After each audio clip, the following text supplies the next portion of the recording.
not only the Phoenix Mercury with best fans in the league, but the whole entire league as well. You know, from start to finish, I expect to see this same coverage because we have a great product, and you'll see it this summer. Start off with the Mercury. Thank you so much, everybody, the Phoenix Mercury organization, all the hard work, long hours, everything that y'all did to for me, my wife, my family, getting me back home, being there, supporting me, letting me know that I wasn't alone.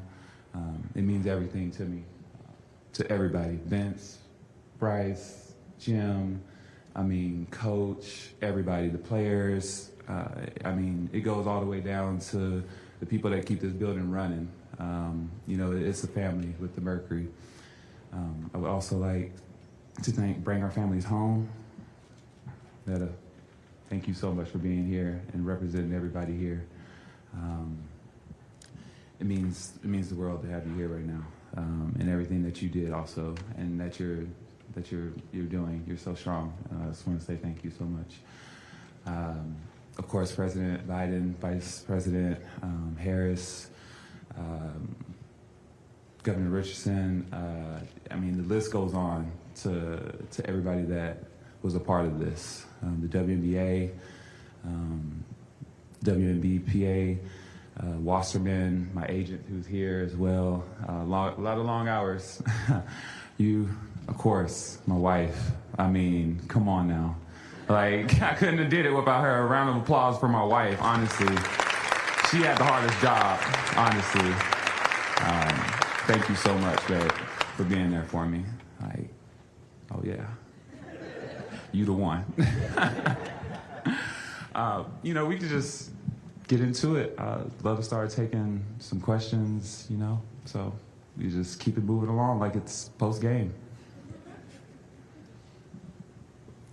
Hello. Hi. Welcome home. Oh, so good to see you. You too.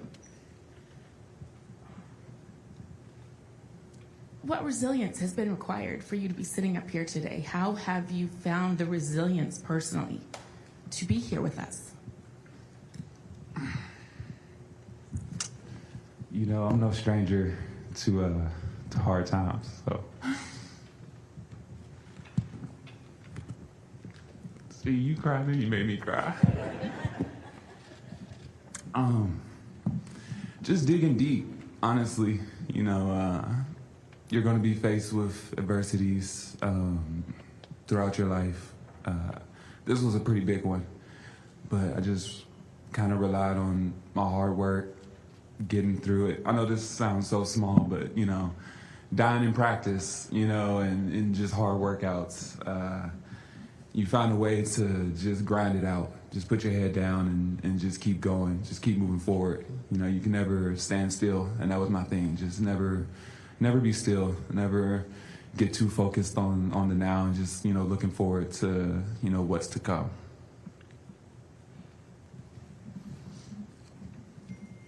Hey, Britt. BG Matt Gutman with ABC News. I think I echo everyone and my colleagues here. We are so happy to see you here. Thank you. And I don't know if it was timed with your availability today, but you may know that the Washington Post, the New York Times, the Wall Street Journal put out an ad demanding the release of Evan Gershkovich today, right?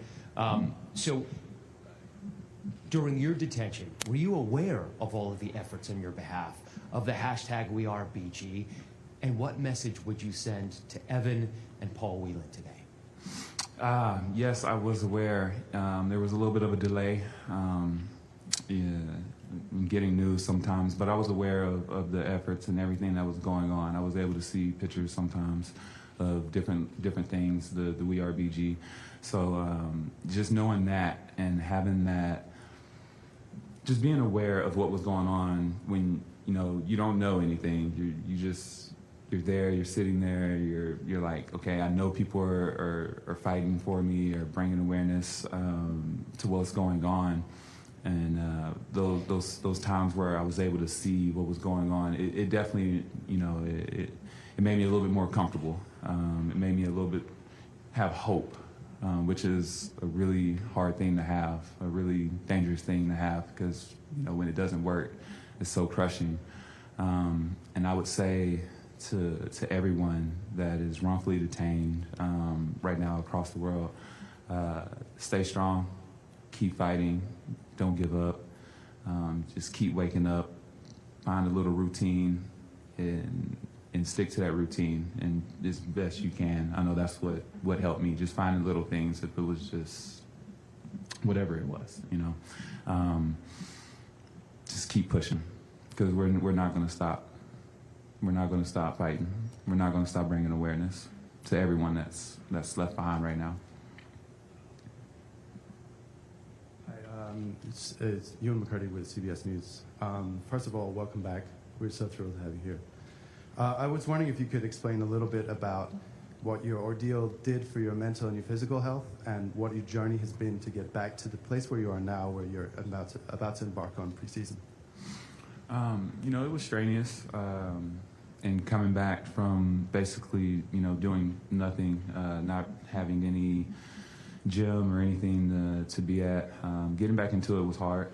It's still a process. You know, just the little things. I mean, doing a plank, you know, was so simple before, and couldn't even stay up very long, you know, and just a regular plank when I first came back.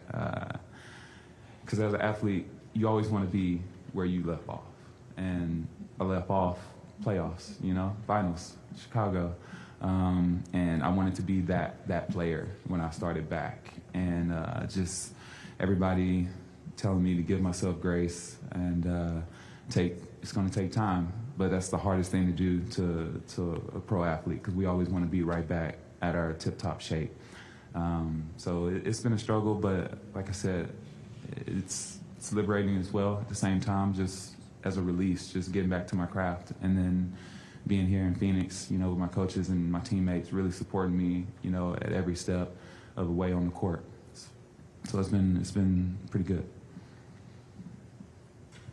Hi, Brittney. I am Stephanie Elam with CNN. And first of all, I have to say there's a great amount of lightness around you, which I think is kind of shocking considering what you've been through. It's extraordinary. I'm curious if the desire to play overseas in the off-season is a need or a want, and if that is something that needs to be addressed, and if it is a need, what do you think needs to be addressed about it? Well, I can say for me, I'm never going overseas to play again unless I'm representing my country at the Olympics. You know, if I make that team, that would be the only time I would leave the U.S. soil, and that's just to represent the USA. I'll say this, you know, the whole reason a lot of us go over, you know, is the pay gap. You know, a lot of us go over there to make an income to support our families, to support ourselves.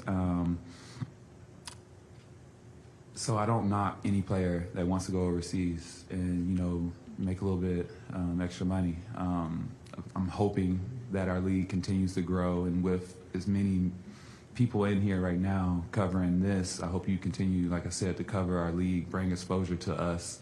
I hope a lot of these companies start to invest in our craft, because as you'll see this season, if you haven't watched before, we have a really good craft in ourselves in the WNBA. And it's a shame that we have to leave our families for holidays. I mean, you're missing everything being away, but at the same time, as much as I would love to, you know, pay my light bill for the love of the game, I can't, you know. So I think that's probably one of the biggest reasons people are still going overseas, and that's why I was there, you know. So hopefully that changes, though. BG, Lena Washington, 12 News. Welcome back. So good to see you. We've seen you out around town at the MLK Day March, the WM Phoenix Open, recently a Suns game. What did that feel like for you, and how did just walking around town change from maybe 2 years ago? Walking around town is a little bit different, a little bit different now. But it felt good just being back, just being on U.S. soil, especially being back here in the Valley. Made this my home. And it was really warming. I had a nothing but love, being out and about, and just trying to get back to just being normal, just being able to walk out the door and go see and do things. So it's been amazing. All the things that I really couldn't do either because I was overseas playing. So I got to do a couple of those things here recently, which was really nice, actually.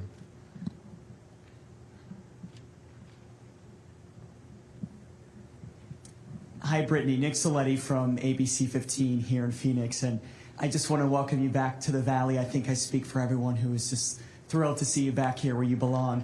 You mentioned something I found very interesting just a few moments ago. You had said that hope is a dangerous thing to have. I was wondering if you could dive deeper into that for us and also explain throughout this whole process if you ever had a moment where you lost hope, and how did you get that hope back? I'll say this. When I did lose my hope, looking at photos of my family, that brought my hope back. Just being able to see their faces, that did it for me. In a moment where you kind of want to give up, you look at the photos and it kind of brings you back. You know what you're waiting on. You're waiting to be back with your family, with your loved ones, and in a safe place. So I'll go that far and say that. But the rest, have to wait a little bit later, catch the rest of that.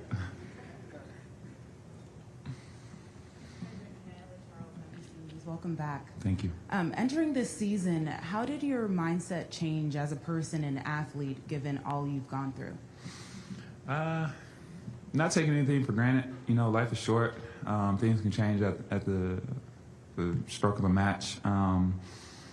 So going into this season, just appreciating everything. I mean, the things that I always say, appreciate every moment, don't take it for granted. But it's so true. Once something like this happens to you, like when people say that, it hits home, like it hits closer to you. So just taking it all in. I mean, just walking in to the arena. One day I had a workout here, and they had mercury all around and everything, and it was just such a surreal moment. No one was in there. I was the first one to walk on the court, and it hit me hard, So just looking forward to all those moments, just walking in on the first home game, the grind, the sweat, blood, hopefully not too much blood because that means injuries, so hopefully not too much of that. But just taking all that in, I missed it. Like I would have rather been doing a 2-a-days, Coach, don't get any ideas. But I would have rather been in a 2-a-day dying, and than to be where I was. So just looking forward to being back to that.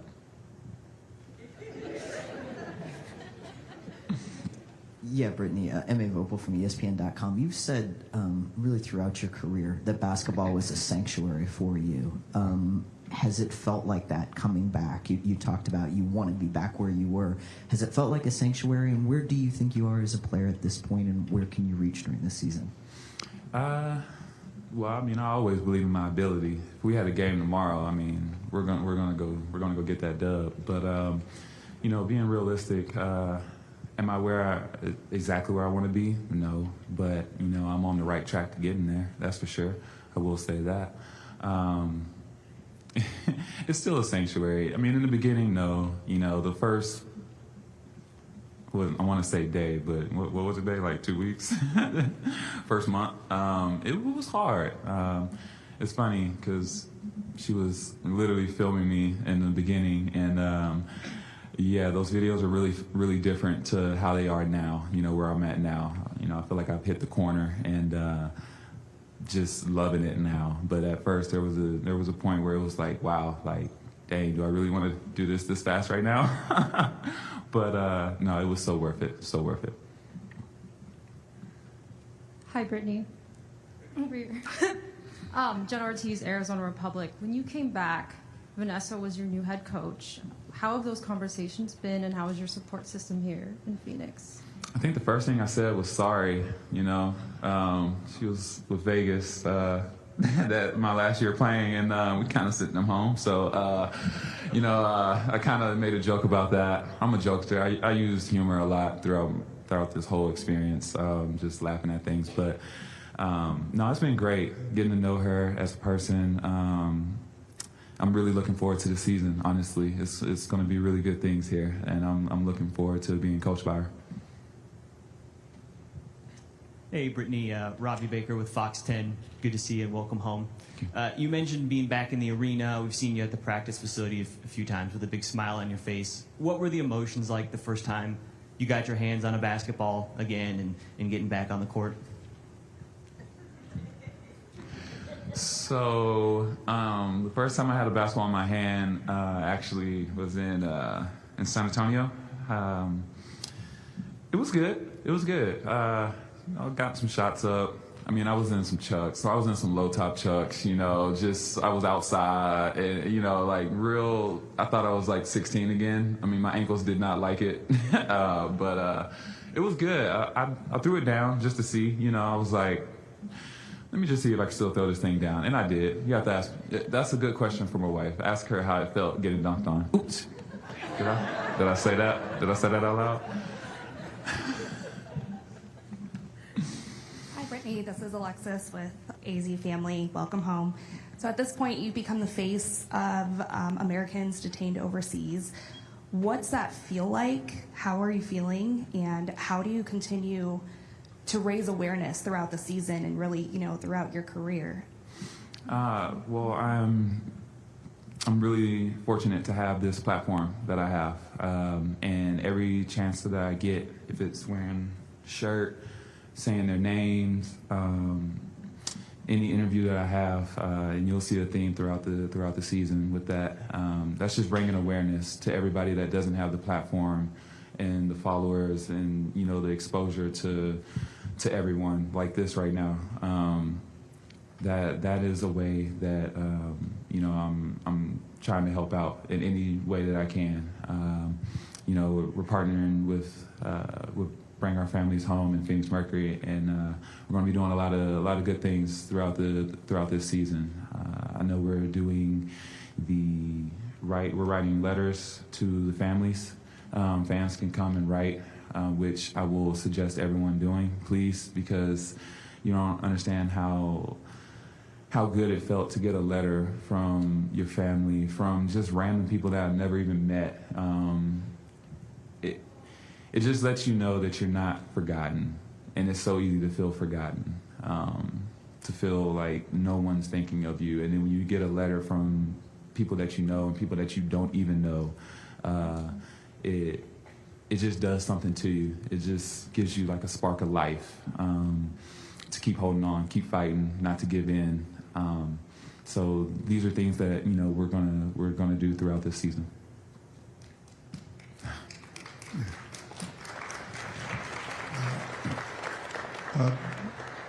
Good morning, Brittney. I'm Bill Roden from ESPN and Skate. It's really great to see you. It's good to know the prayers have been answered. The question, you've always represented so much throughout your entire career about access and, being able to do stuff. And I hate to put one more thing on your plate, but there are a number of states who are aggressively moving to prevent transgender athletes playing. And I was wondering, again, I hate to put one more thing on your plate, but in terms of on your radar, where is that? You're going to have a tremendous platform, but where is that going to be on your radar in terms of advocating for, athletes, all athletes, transgender athletes, to be able to play? Oh, I mean that ranks high on the list of things that I'll be fighting for and speaking up against. Everyone deserves the right to play. Everyone deserves the right to come here, sit in these seats, and feel safe, and not feel like there's a threat or they can't be who they are, or like it's just all eyes on them. So I think it's a crime, honestly, to separate someone for any reason. So I definitely will be speaking up against that legislation and those laws that are trying to be passed, for sure. Hey, Brittney, Chris Rim, New York Times. Two questions for you. Have you spoken with Evan, the reporter from the Wall Street Journal, or his family at all? And secondly, when you returned, did you feel any worry or guilt or any type of burden because you came home earlier than some others who were detained longer than you? Mm-hmm. You know, if I could have went and got them out or any of that, I mean, of course I would have. I think everybody, President Biden, if he could just go over there right now and just grab everybody that's been left behind, I think he definitely would. I mean, of course.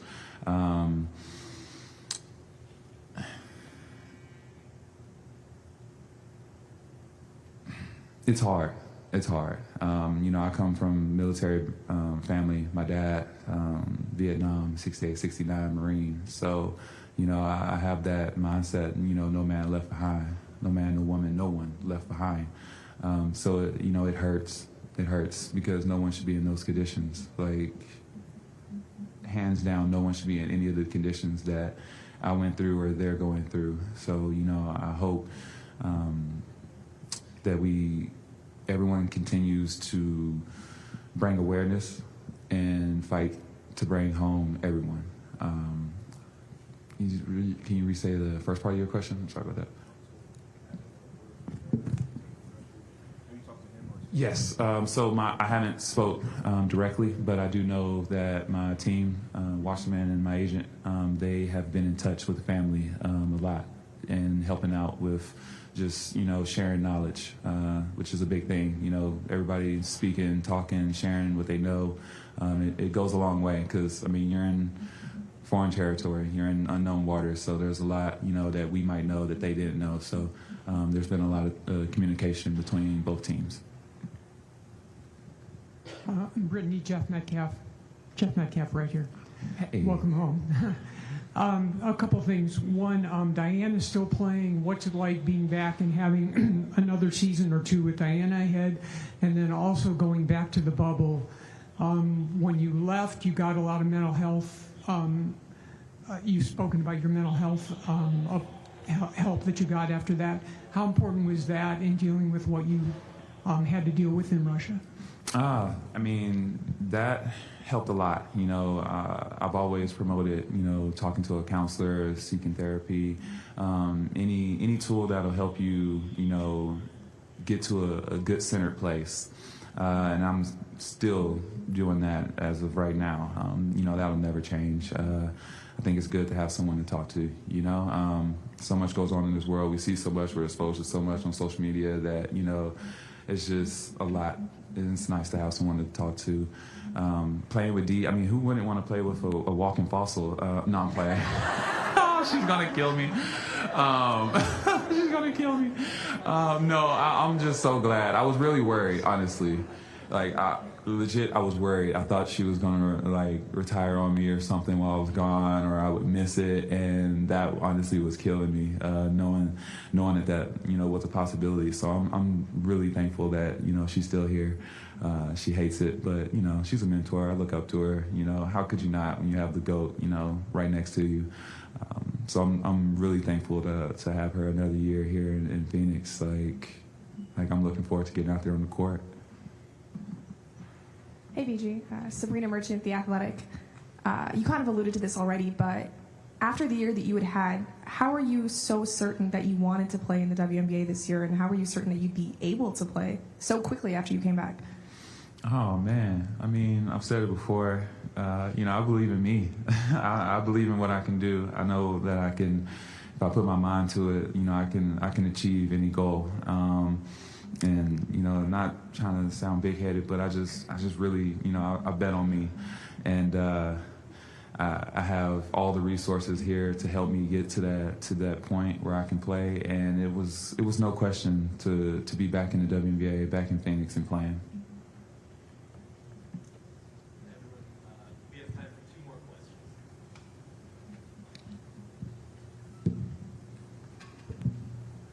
Hey, Brittney, Eliav Gabay, Sports 360 AZ. So, picking back off of Jeff's question a little bit, what was the reaction being with the teammates again and now really feeling physically part of the team again, now that you've been able to be in it a little bit longer? I mean, just seeing everybody, just being back.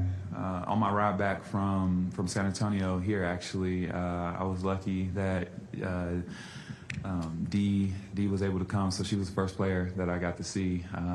Vince was there, and it was just really good. Just seeing them, it was like a relief. Like, it was once, I've said it before, it's hard to really realize it's happening. It's like I'm really here. Like, this is really my teammates here. So it was just liberating. It was so great to be on that plane, riding back with her, and then seeing everybody at the gym. It was crazy, man. It was such a good feeling. Hi, Brittney. I'm Sydney from USA Today. What did it feel like first when you were gone, but also when you came home, to have not only the WNBA community rally around you, but also the LGBTQ community fight for you and support you? Like I said, just seeing everybody backing me and supporting me, supporting my family. I heard about the standing ovation my wife got when she came to a game. Like, just little things like that. All-star, with the league. Just knowing that everyone was going above and beyond. People that I've never even met, going to bat for me and supporting me. It really shows how much you've kind of impacted, or you've touched so many different people in a different way. So I was just abundant of joy, honestly, I will say. Thank you so much, Brittney. Thank you, everybody.